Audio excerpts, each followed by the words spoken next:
Hello again and welcome back to the PhatPhish Guitar Studio. Doing this video in follow-up to a conversation I was having with Adriano on the PhatPhish Facebook page. And that conversation was itself in response to a video that I'd put online about guitar setup. It was to do with balancing tremolo springs against string tension and all that sort of stuff. And basically the conversation I was having with Adriano was to do with means of adjusting the setup on a guitar to get rid of fret buzz. Now there's a few different things that can cause a string to buzz against the fret. So when you play a string on the guitar, it should sound out cleanly. You don't want to hear any buzzing as the string, as it's vibrating up and down, as it actually touches against the frets. So you need to adjust the guitar setup so you don't have any of that nasty fret buzz. The thing is, what you need to do to eradicate the fret buzz depends on what's causing it. There are quite a few different causes. Some easier to rectify yourself, others maybe not so.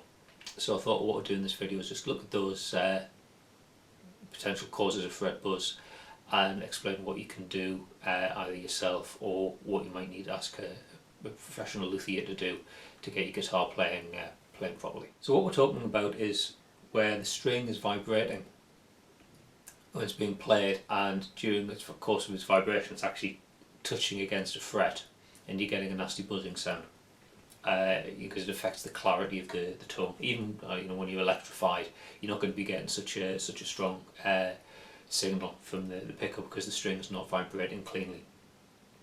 So there's a few things that cause it. I'm going to do these sort of in more of a troubleshooting order rather than a order of likelihood that they're going to occur. Okay. Largely because if you could have more than one problem on your guitar at the same time, and one might mask the other.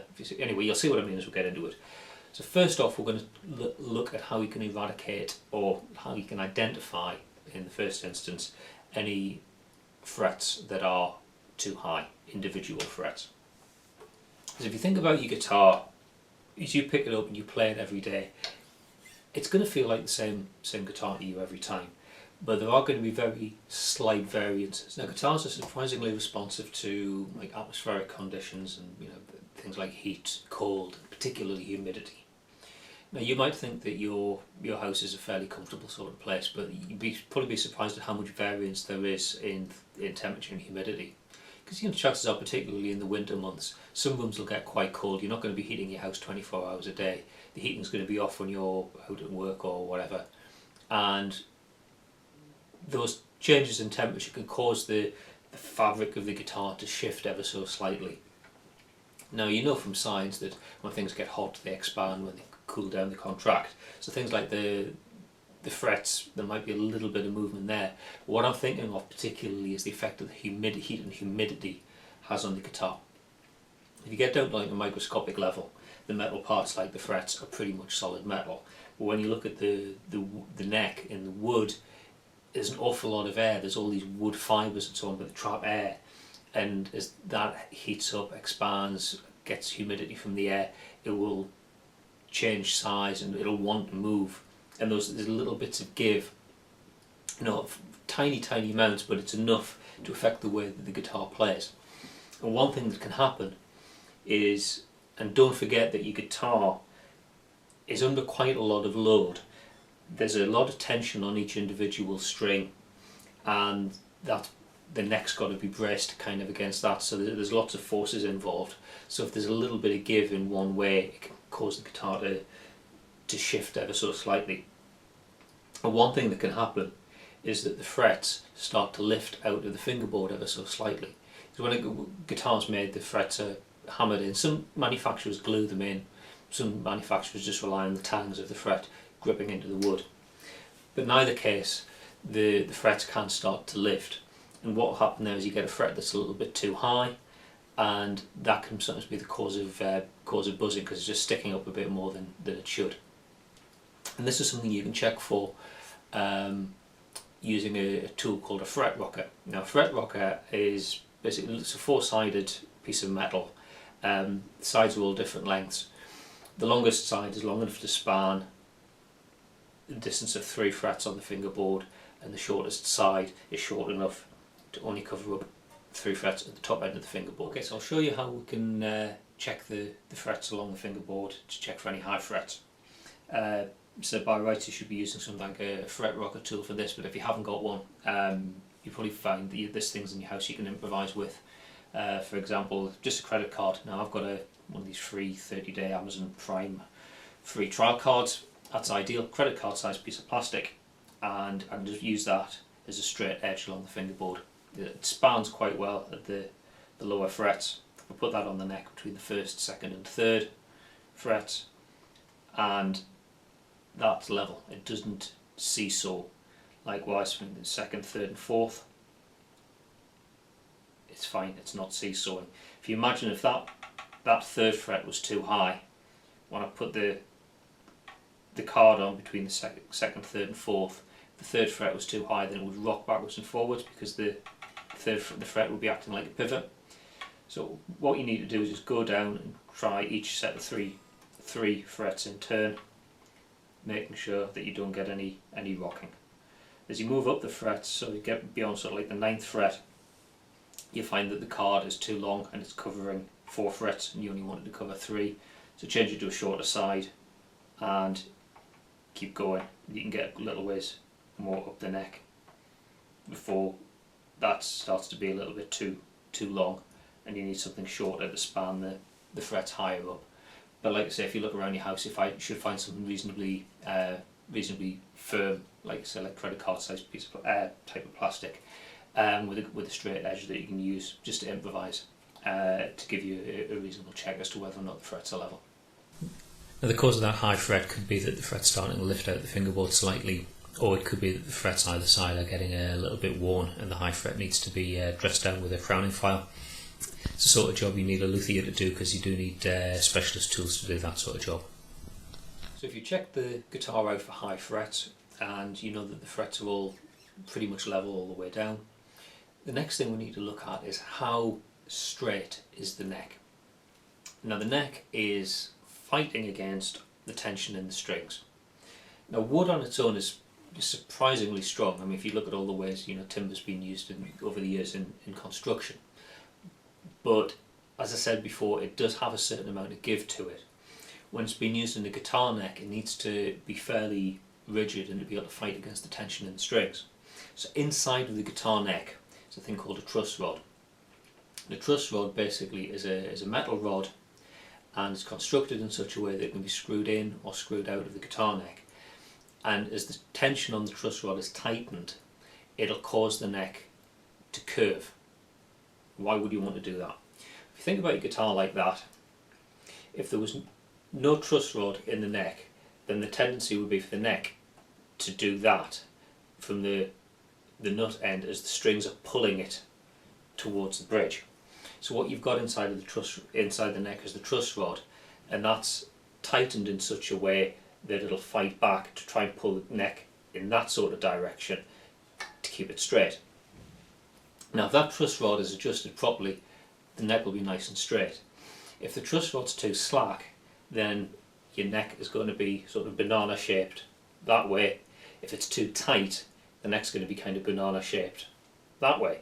Yeah, because it's fighting too much against the tension in the strings. So what we need to do is check the general shape of the neck. Now the best way to do this is to just get a long metal straight edge and put it on top of the neck, and just make sure that when you look at it, it's touching at this end, it's touching at this end, and there's no gap in the middle, because that means that the neck is straight. If there's a gap in the middle, then it means that the truss rod isn't tight enough and the neck's going like that. If you put the straight edge on the neck and it's actually kind of teeter-tottering because it's low here, and higher in the middle, then it's a sign that the truss rod's too tight and the neck's actually kind of that shape because the truss rod has been over-tightened. Now, adjusting the truss rod is something that scares a lot of people, because there are a lot of warnings that come with it. If you just tighten the truss rod, yes, you can severely damage the neck, but if you're careful and you only adjust it by a little amount each time, keep rechecking, you should be fine. The truss rods can adjust in one of two ways, either from the headstock end or from the body end. My personal preference is for truss rod that adjusts at the headstock end. I just find it's a little bit easier. Because some of where the truss rod adjusts from the body end, you actually need to take the neck off to be able to get at the truss rod adjustment. And truss rods can adjust using a number of different tools. Quite a common approach is with one of these things, just with an Allen key. Sort of thing, if you've got if you imagine there's like a socket at the end of the truss rod, you put the Allen key in and then you can turn it to either loosen or tighten the truss rod. Some other guitars, there's more of like a dome nut on the end of the truss rod, and the tool that you use is actually more like a little bit like a socket spanner. I've also seen guitars where the adjustments from the body end is just under like a screwdriver type of adjustment, or there's something that comes out and you can kind of put a lever in and turn it around.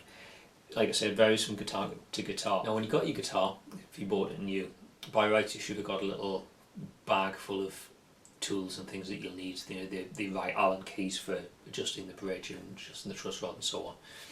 Unfortunately nowadays it's one of the places where corners sometimes get cut, try and keep things to a price point, and you don't get the tools. So it might be a case you just need to have a little bit poke around and see if you've got an Allen key at home that'll fit. If that's an Allen key adjustment, will it fit? So adjust it by no more, absolutely no more than a quarter turn. I would say suggest an eighth of a turn as a starting point. Give it an eighth of a turn, then leave the guitar for a little while, half an hour or so, just let everything settle out, retune it, and then check for straightness again. Hopefully you won't need more than a quarter of a turn adjustment and you'll be able to get the neck back straight. So if you've checked out your guitar and you know that there's no high frets anywhere along the neck and you've got the truss rod set up and the neck's nice and straight, if you're still getting fret buzz, then the next thing you need to look at is, well, what's just the general height of the bridge saddles? Because if you're still getting fret buzz, it could be that the bridge saddles are just set a little bit too low, and as the string is vibrating, it's hitting against the frets. Now, the next thing depends a little bit on how well made your guitar is, how accurately measured and constructed it was. Think about the way your guitar should be built. That should be nice and straight, nice straight neck angle, good neck angle, so that you've got a good action from the bridge right the way down to the nut, or right the ways along the neck. Now if the neck isn't sitting quite straight, if you think about it, if it's been set maybe it's like a bit much of that of an angle, so the higher frets are a little bit higher up that way, and when you're playing there's a chance that the strings are going to buzz against the frets at the top end of the neck. Now I've already done a video where I showed how to use a neck shim, which is basically a little piece of sandpaper or card that you put into the neck pocket to adjust the neck angle, and the point of that adjustment was actually to tilt the neck that way to compensate for an action that was too high at the top frets but fine at the bottom end of the neck. If you think about where you put that shim, if you put the shim here or you put the shim here, the neck's either going to tilt that way or a little bit that way. So if you put the shim towards the headstock end of the neck pocket, then you can make the neck tilt ever so slightly that way and compensate for frets that are a little bit too high up at the top end of the neck. Like I said, there's another video I've done talking about how to fit the shim, so I'll put a link to that in the information section down below so you can have a look at that. Now, if after having checked your guitar out and done all the setup stuff, you know that it's actually fine but you're still getting fret buzz, then I have to say one of the other factors that could be causing fret buzz could be it could be your picking technique. If you're using your fingers, are you sort of slapping the string against the frets rather than plugging it cleanly? If you're using a pick, are you picking out over perhaps rather than just straight up and down parallel to the body of the guitar? Because if you're doing something that could be causing the string to vibrate too much up and down, that could be what's causing the string to vibrate against the frets, and that could be what's giving you the fret buzz. That's something unfortunately only you can fix with practice. The other things we've talked about, some of them you can fix yourself if you've got the tools and you've got the confidence to do the work. Other things you might want to or have to leave to a professional luthier who's got the experience and the tools to do the job for you. But as I said at the start of the video, there are a lot of things that can cause fret buzz, but generally speaking they're fixable with varying degrees of effort. Okay, so for Adriano and anyone else who's suffering from fret buzz or wants to get a better understanding of how to set your guitar up, I hope you found that useful. Thanks very much for watching, and I'll see you in another video sometime soon. Bye for now.